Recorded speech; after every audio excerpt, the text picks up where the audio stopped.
This channel does not promote any violent, harmful, or illegal activities. All content provided by this channel is meant for an educational purpose only. Trinamool নেত্রী কড়া বার্তা দিয়েছিলেন, মহিলাদের প্রতি খারাপ আচরণ করা যাবে না, অসম্মানের যে অভিযোগ উঠছিল তারপর কড়া বার্তা দিয়েছিলেন মমতা বন্দ্যোপাধ্যায়। কাঠগড়ায় এবার আপনাদের জানিয়ে রাখি, কাঠগড়ায় এবার দক্ষিণ দমদম পুরসভার তৃণমূলের কাউন্সিলর, কি অভিযোগ উঠছে তার বিরুদ্ধে? অভিযোগ উঠছে 21 সভায়, 21 জুলাইয়ের সভায় না যাওয়ায় এক মহিলা পুর স্বাস্থ্যকর্মীকে বরখাস্ত করেন তৃণমূল কাউন্সিলর রাজু সেন শর্মাদি। এবং শুধু খারাপ কথা বলায় নেই, আমি আরো জানিয়ে রাখি যে আক্রান্ত মহিলা, তার অভিযোগ তার বাবা তুলে খারাপ কথা বলা হয়েছে। অত্যন্ত গুরুতর অভিযোগ, পুরকর্মীদের শাসানি দেওয়ার অভিযোগ উঠেছে তার বিরুদ্ধে। বাবা তুলে ধমক দেওয়ার অভিযোগ তৃণমূল কাউন্সিলরের বিরুদ্ধে। সেই তৃণমূল কাউন্সিলরের কীর্তির ভিডিও এখন ভাইরাল।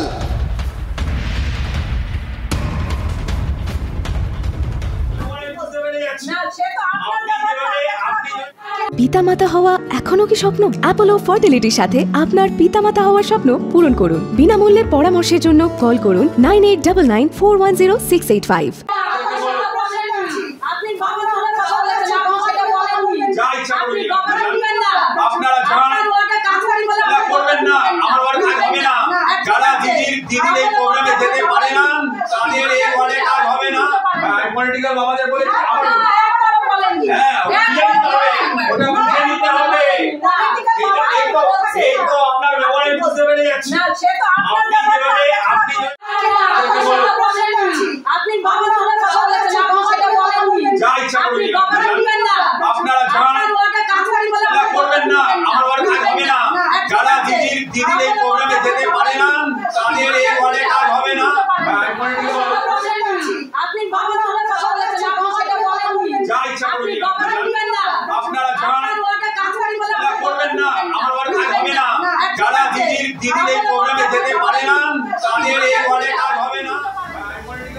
সহকর্মী সৌরভের কাছ থেকে জানতে চাইব, সৌরভ, তৃণমূল কাউন্সিলরের এত সাহস কোথা থেকে হয়?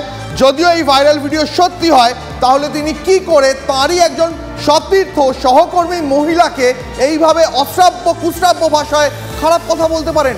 কোথা থেকে এত সাহস পান তৃণমূলের এই কাউন্সিলর? দীপ, দেখো, 21 জুলাইয়ের সভার পরদিন 22 জুলাই এই ঘটনাটি ঘটেছে বলে যারা ভিডিওটি প্রকাশ্যে এনেছেন তারা দাবি করছেন। তারা বলছেন যে 22 জুলাইয়ের ঘটনা, যেখানে সুইমিং পুলে যেখানে 14 নম্বর ওয়ার্ডের যে কাউন্সিলর রাজু সেন শর্মা, তার যে কার্যালয় রয়েছে, সেই কার্যালয়ে এই মহিলাদের যারা ডেঙ্গি যারা নিয়ন্ত্রণের সঙ্গে যুক্ত, সেই মহিলাদের ডাকা হয়েছিল। এবং ডাকার পর ভিডিওয় যে বক্তব্যটা শোনা যাচ্ছে, যে একটা কণ্ঠস্বর শোনা যাচ্ছে, যে সেই কণ্ঠস্বরে বলা হচ্ছে যে 21 জুলাই সমাবেশে তারা কেন যাননি।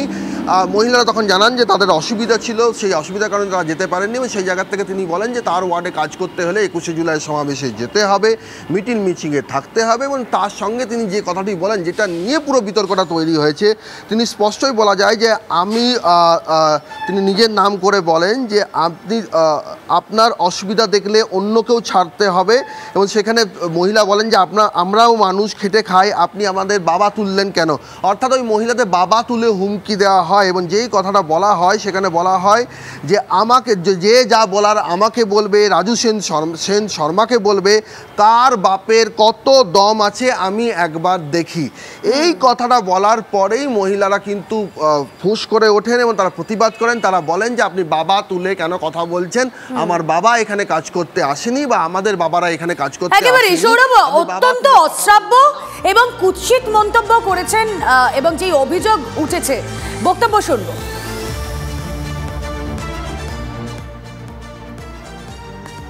ভিডিও বললে ভুল হবে, ওটা একটা অডিও ক্লিপিংস ছিল, তো ওই ভয়েসটা আমার ভয়েস নয়। নো, একদম দাবি করছে এটা নয় আমাদের, এটা আমার ভয়েস নয়। আপনি আমার সঙ্গে কথা বলছেন, এই ভয়েস দেখুন, কিছুতেই নয়, কিছুতেই নয়। আমি দৃঢ়তার সাথে দাবি করছি, মানে সেখানে কোনো ব্যঙ্গী কর্মী কিছু আমার অফিস এখানে কিছু হয়নি। এটা আমার অফিস, নো, এটা আমার অফিসে নয়। এটা বিজেপির বা বিরোধী যারা রাজনৈতিক দল, তাদের একটা আমার স্বচ্ছ ভাবমূর্তিকে কলঙ্কিত করার চেষ্টা, এছাড়া নাথিং। আমি এটা দলকে জানিয়েছি, সাইবার ক্রাইমে রিপোর্ট হয়েছে, এবার পুলিশ বা সাইবার ক্রাইম তদন্ত করবে, সত্যতা কিছুদিনের মধ্যেই বেরিয়ে আসবে। দৃঢ়তার সঙ্গে দীপ দেখছি আমরা কাউন্সিলর বলছেন যে আপনার মনে হচ্ছে শুনে ওটা আমার গলা, ওটা আমার গলাই নয়, যে ভাইরাল ভিডিও নিয়ে চর্চায় মুহূর্তে তুঙ্গে, সেই ভাইরাল ভিডিও আরো একবার আপনাদের সামনে।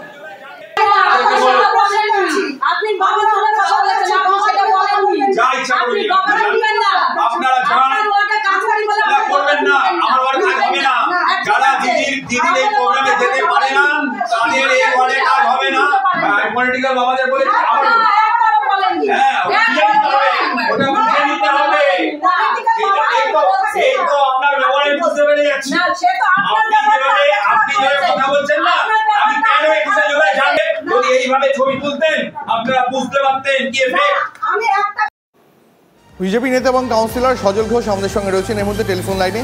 সজলবাবু, তৃণমূল কাউন্সিলরের এত সাহস কোথা থেকে হয় যে আরেকজন মহিলা অধস্তন কর্মীকে তিনি প্রকাশ্যে ভাইরাল ভিডিও শোনা যাচ্ছে তিনি বাবা তুলে গালাগাল করছেন? আরে দাদা, আপনি তৃণমূল কাউন্সিলরের মহিলার প্রতি সম্মান অসম্মানের কথা বলছেন? তৃণমূলের নেতারা মহিলাদের সঙ্গে কি কি ঘটনা ঘটাচ্ছে সে তো আপনারা প্রতিদিন দেখছেন। কোথাও নগ্ন করে টানতে টানতে হেজড়াতে হিরাতে 2 কিলোমিটার রাস্তা ধরে নিয়ে যাচ্ছে, কোথাও মাটিতে ফেলে তাকে বাঁশপেটা করছে, কোথাও তাকে 4 জনে মিলে হাত পা ধরে ঝুলিয়ে তারপর তাকে জানোয়ারের থেকেও নির্মম অত্যাচার করছে। কিন্তু ব্যাপারটা সেটা নয়, তৃণমূল মানে সবাই এরকম। কিন্তু আমার একটা জিনিস বেশ ভালো লাগলো, বললো আমার স্বচ্ছ ভাবমূর্তি, আমি ওই লোকটার একবার ছবিটা দেখতে চাই। তৃণমূল নেতা স্বচ্ছ, ট্রান্সপারেন্ট, মানে এপার থেকে ওপার অব্দি দেখা যায় কোনো দুর্নীতির কালো দাগ নেই। এরম মালকে তো আমরা খুঁজছি, ভবিষ্যতে এদেরকে তো মিউজিয়ামে রাখতে হবে। এতদিন কালীঘাটের কাকু জানতাম, এখন তো দেখছি দমদমের জেঠু বেরিয়ে পড়েছে। এরও তো ভয়েস স্যাম্পল আবার টেস্ট করতে যেতে হবে। হ্যাঁ, বলছে আমার গলা নয়। আরে বাচ্চা বাচ্চা ছেলেও বোঝে, একজন কাউন্সিলরের বিরুদ্ধে সরাসরি অভিযোগ করছে, হ্যাঁ, সেটা যদি কাউন্সিলর সত্যিই দোষী না হন তাহলে এরম অভিযোগ কেউ করতে পারে? আর বলছে দলকে সব জানিয়েছি, দল ব্যবস্থা নেবে। হ্যাঁ, দল আর কি ব্যবস্থা নেবে? এটাই পরিষ্কার যে তৃণমূল মানুষ স্বেচ্ছায় করে না। ব্রিগেডের সবাই যাদের দেখেছিলেন, এই 21শে জুলাই সবাই যাদের দেখেছিলেন, জানবেন তাদের 80% মানুষ এইরকমই অত্যাচারের শিকার হয়ে রাস্তা দিয়ে যেমন ভেড়াকে নিয়ে যায় 4 জন মেষপালক মিলে, দেখবেন রাস্তা দিয়ে ভেড়া ছাগলকে নিয়ে যায়, আমাদেরকেও ওইরকম ভাবে তারা নিয়ে গেছে।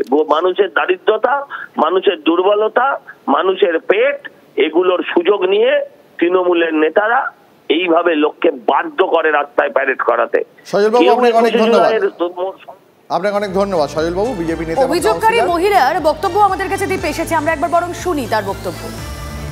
কিছু আর বলতে চাই না। মানে এই বাবা তুলে কথাটা কি আপনাকেই বলা হয়? যে কার কত বাবা আছে? সবাইকে বলেছে। কতজন ছিলেন আপনারা সেদিন? আমাদের 20-22 জন। 22 জন ছিলেন ওনাদের ঘরে। এটা 22 তারিখের ঘটনা, 22শে জুলাইয়ের ঘটনা। এটা কি সুইমিং পুলের যে কার্যালয় সেখানকারই ঘটনা? উপরের দোতলায় সেখানকারই ঘটনা। আমি শুধু এইটুকু একটু বলে দিন যে ঘটনাটা ঘটেছিল কি ঘটেনি, ঘটেছিল কি না আমি এই সম্বন্ধে আমি কিছু বলতে চাই না। কাউন্সিলর অস্বীকার করছেন যে আপনাদেরকে উনি কাউকে কাজে বসাননি এবং উনি এটা ঘটাননি। সেটা আমি বলতে পারবো না। আমি আর কিছু বলতে, এই নিয়ে আমি আর কোনো কিছু বলতেই চাই না। উনি কি অস্বীকার করতে পারেন? সেটা এখন ওনাকে জিজ্ঞাসা করুন। আমি কিছু না, এই ভিডিওটা অরিজিনাল, এত প্রমাণ আছে দেখে নিন। আর সেটা আপনি আরো ডেঙ্গু মেয়েদের জিজ্ঞাসা করুন, আমি বলতে পারবো। এরকম কি বসিয়েছে? কাউকেই বসাইনি, আমাকে একাই বসিয়েছে। শুধু আপনাকে একা? একজনকে? মানে আপনাকে মনে করা হচ্ছে যে আপনি সবাইকে? আমি না, আমি বেশি প্রোটেক্ট করেছিলাম কারণ আমার গায়ে লেগেছিল কথাটা। আমি প্রোটেক্ট করেছিলাম, কিন্তু আমি আর এই সম্বন্ধে মানে প্রথম যে কণ্ঠস্বরটা শোনা যাচ্ছে সেটা আপনারই কণ্ঠস্বর? যে বলছেন দাদা আপনি বাবা তুলে কথা বলবেন না, সেটা কণ্ঠস্বরটা আমার না। আচ্ছা, তারপরে আমি বলেছি। তারপরে আপনি বলেছেন। সরাসরি চলে যাই আরো একবার, সৌরভ দত্ত প্রতিনিধি রয়েছেন আমাদের সঙ্গে। সৌরভ, এ রাজ্যে তৃণমূল সুপ্রিমো মমতা বন্দ্যোপাধ্যায় বারবার মহিলাদের প্রতি এরকম অসম্মানজনক কিছু না করার নিদান দিয়েছেন, কড়া বার্তা দিয়েছেন যে তিনি ব্যবস্থা নেবেন। কিন্তু এই কাউন্সিলর যারা রয়েছেন, যারা এই ধরনের ঘটনা ঘটাচ্ছেন, এই রাজু সেন শর্মার কথাই যদি বলি, তাহলে কি মমতা বন্দ্যোপাধ্যায়ের বার্তা কানে ঢোকে না? এইরকম ঘটনা ঘটানোর সাহস কি করে পান? অবশ্যই অভিযোগ, কিন্তু এই অভিযোগই বা কেন সামনে আসবে? তোমরা দেখো এই ভিডিওর সঙ্গে যে মহিলাদের কথোপকথন চলছিল তৃণমূল কাউন্সিলর, যেটা অভিযোগ, সেক্ষেত্রে সেই মহিলাদের সঙ্গে আমরা দেখা করেছিলাম এবং তারা কিন্তু স্পষ্টই বলছেন, কাউন্সিলর অস্বীকার করলেও তিনি বলছেন যে তিনি 14 নম্বর ওয়ার্ডেই তাকে থাকতে হবে, তাই তিনি খুব বেশি কথা এই নিয়ে বলতে চাইছেন না। তবে একই সঙ্গে তিনি বলছেন যে 21শে জুলাইয়ের সভামঞ্চ থেকে মুখ্যমন্ত্রী মমতা বন্দ্যোপাধ্যায় বলছেন যে মহিলাদের সম্মান করতে হবে, অন্যায় বরদাস্ত করা যাবে না। আর তার 24 ঘন্টা কাটতে না কাটতেই তাদেরকে ডেকে এনে, কার্যালয়ে ডেকে এনে যে ভাষায় কথা বলা হয়েছে তাতে তারা মনে করছেন যে তারা অসম্মানিত হয়েছেন এবং তিনি বলছেন যে আমি অসম্মানিত বোধ করেছি এবং আমি আমার সম্মান রক্ষার্থে সেই কাজ আর করব না। নিজের সম্মান আগে, দরকার হলে প্রয়োজনে ঘরে থাকবো, তবুও কাজে বেরোবো না। এই কথাটা একজন মহিলা বলছেন এবং একই সঙ্গে তার সহকর্মী যারা রয়েছেন তারাও এই মুহূর্তে তার বাড়িতে এসেছিলেন এবং তারাও জানাচ্ছেন যে এই ঘটনা ওই কার্যালয়েই হয়েছে এবং সেদিনের ঘটনা। ফলে স্বাভাবিকভাবে প্রশ্ন উঠছে যে একদিকে সৌরভ তোমার কাছে আসছি, তবে এই মুহূর্তে আমরা যোগাযোগ করেছি তৃণমূল কংগ্রেসের নেতা শান্তনু সেনের সঙ্গে। শান্তনুবাবু, টিভি9 বাংলা আপনাকে স্বাগত। শান্তনুবাবু, সবার আগে আপনাকে এবং টিভি9 বাংলা যারা দেখছেন এই মুহূর্তে আরও একবার তৃণমূল কাউন্সিলর কিভাবে এক মহিলা স্বাস্থ্যকর্মীকে 21শে জুলাইয়ের সভায় না যাওয়ার জন্য ভাইরাল ভিডিও ধমক দিচ্ছে, শোনাই একবার। 21শে জুলাই যারা প্রোগ্রামে যায় না তারা আমার ঘরে কাজ করবে না, এটা আমার লাস্ট ওয়ার্নিং। কোন বাবা আছে সবাইকে বলুক, মন্ত্রীকে বলুক, এমপিকে বলুক, দিদিকে বলুক, কাউকে কাজ করতে হবে না। আমি একা ডেঙ্গুর কাজ করে দেবো। আমার ওয়ার্ডে একটা মানে লালবাল ধরা পড়বে না, একটা লোক মরবে না। আমি বোর্ড মিটিং এটা বলবো, সবকিছু একটা সীমা আছে। যে যা বলার বলবে আমাকে বলতে, আমাকে রাজু সেন শর্মাকে বলতে বলবে। কার বাপের কত দম আছে আমি একবার দেখি। দাদা আমাদের বাবা কিছু করতে আসে না, দাদা বাবা তুলে কথা দেবেন না। হ্যাঁ দাদা আপনি দমদমে তোমাদের ওই বাবা নয়, অনেক বাবা ছিল। আপনি বাবা তুলে কথা বলেছেন, আপনি সেটা বলেননি। যা ইচ্ছা করুন, আপনি বাবা দিবেন না, আপনারা জানেন কাজ করবেন না, আমার ওয়ার্ডে কাজ হবে না। যারা দিদির এই প্রোগ্রামে যেতে পারে না তাদের এই ওয়ার্ডে কাজ হবে না। আপনিও তো বাজে কথা বললেন। আমরা কি বাবা তুলে আমি ওদের কথা নিয়ে আমি আপনার অসুবিধা কম করবো, তাহলে ওর অসুবিধা ছেড়ে দিতে হবে না। আমরা মানুষ, আমরা খেটে খাই। কাজ করে না। আপনি আমাদের বাবাটা তুললেন খুব না, আমি পলিটিক্যাল বাবাদের কথা বলছি। আমি কেন 21শে জুলাই জানি আমি বুঝতে পারি। ঠিক আছে, বুঝে যাই আপনাকে বলছি প্র্যাকটিক্যাল। ঠিক আছে। শান্তনুবাবু, আপনি শুনলেন দমদমের তৃণমূল কাউন্সিলর রাজু সেন শর্মা কিভাবে একজন মহিলাকে তার বাবা তুলে কথা বলছেন। আপনি কি বলবেন এই শোনার পর? একটাই কথা বলবো, 21শে জুলাই তৃণমূল কংগ্রেসের প্রোগ্রাম হিসাবে আজকে আর সীমাবদ্ধ নেই। সারা ভারতবর্ষের যে 90 কোটি ভোটার যারা ভোটার আই কার্ড দেখিয়ে ভোট দেয়, তাদের সেই ভোটাধিকার প্রয়োগ ভোটার আই কার্ড দেখানোর মধ্যে দিয়ে এইটাই অর্জন করেছেন মমতা ব্যানার্জির ঐতিহাসিক 21শে জুলাইয়ের আন্দোলন এবং 13 শহীদের আত্মবলিদানের মধ্যে দিয়ে। সেখানে আজকে গায়ের জোরে, জোর করে, ভয় দেখিয়ে অন্যান্য রাজনৈতিক দলের মতো 21শে জুলাইয়ের সমাবেশে তৃণমূল কংগ্রেসকে তাদের কর্মীদের নিয়ে যেতে হয় না। যে ঘটনার কথা আপনারা দেখাচ্ছেন সেই ঘটনার সম্বন্ধে আমি অবহিত নই, সুতরাং সেই নিয়ে আমি কিছু বলতে পারবো না। তবে আমি আবার বলবো, নির্বাচিত জনপ্রতিনিধিদের নিশ্চিত করে আরো বেশি সংযত এবং শব্দ চয়নের ক্ষেত্রে আরো বেশি সংযত হওয়া উচিত, সেটা নিয়ে কোনো দ্বিমত নেই। আর আমি আবার বলছি, তৃণমূল কংগ্রেসের 21শে জুলাইয়ের কর্মসূচিতে জোর করে, ভয় দেখিয়ে, গায়ের জোরে কর্মীদের নিয়ে যাওয়ার কোনো প্রয়োজন পড়ে না। কারণ 21শে জুলাই একটা আবেগ এবং সেই আবেগে বশবর্তী হয়ে প্রচুর সাধারণ মানুষও পায়ে পা মিলিয়ে 21শে জুলাই ধর্মতলা সমাবেশে গিয়ে সেখানে একটা জনবিস্ফোরণ ঘটায়। আমি আবার যেটা বলে শেষ করব, সত্ত্বেও আমি নিশ্চিত করে এটা বলছি যে কোনো নির্বাচিত জনপ্রতিনিধির ব্যবহার বা তার শব্দ চয়নের ক্ষেত্রে নিশ্চিত করে তার আরো বেশি সংযত হওয়াটা বাঞ্ছনীয়। শান্তনুবাবু, আপনাকে অনেক ধন্যবাদ প্রতিক্রিয়ার জন্য।